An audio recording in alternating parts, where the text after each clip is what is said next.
Hello, I'm Fritz Nelson with Web2 Summit TV, and I'm here with Harry McCracken, who is the editor of Technologizer. Now, you've been coming to Web 2.0 since the beginning, right? I think I missed the first one, but every one since then. Okay, and you know what? Thinking back through the years, you know what value do you get out of coming to Web 2 Summit? I mean, it is the single best snapshot there is of where things are and where they're going. I think I first heard about Facebook at the first Web 2.0 I went to. A lot of the things I've learned about, I heard about first at the event. And you're not ever going to find so many important people and important ideas at one event at one time. If you had to go through the memory banks for highlights, you just named one. That was one. What are some of your most memorable moments? You know, some of the other things that are useful are just learning what's going on in the rest of the world outside the US. I mean, companies like Alibaba, I first heard about at the show. More and more, a lot of the important stuff is not happening in Silicon Valley or the US. It's happening in the rest of the world, and those are some of the conversations I value the most. Now, the theme for this year's Web 2 Summit is points of control.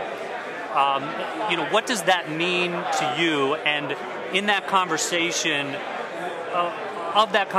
what are the most meaningful sort of battles over points of control right now? Well, I think the first 15 years or so of the web were about leveling the playing field, and I'm a little concerned that we are seeing a handful of large companies such as Facebook and Apple and Google controlling some of the basic infrastructure in ways that kind of remind me of AOL and CompuServe and the other companies that dominated online before the web came along.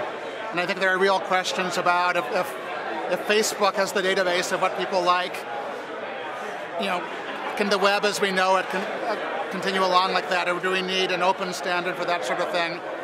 Is the social arena where it's the most scary for you, or is it something like on the mobile platform where we... Well, I was more concerned about a year ago because Apple, by making a really good product and controlling it, you know, really seemed to be ramping up to be the dominant platform. And I'm really glad to see that Android, which is certainly more open than iPhone, is a meaningful player. And I think that's going to keep Apple in check enough that things will be okay. We don't see a Facebook competitor that's in the position that Android is in mobile operating systems. And I think we could use either another major player or simply open standards that go up against what Facebook is doing.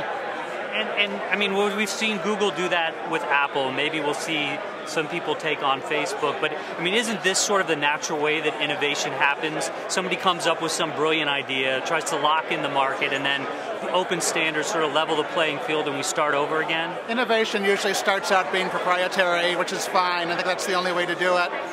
And the best way is when it starts out proprietary and you get strong competitors and some openness, and nobody dominates to the extent that they get to call the shots, because ultimately you want consumers to call the shots on everything. And what about on all of these sort of the privacy issues come up, you know, with Apple, with Google, with Facebook?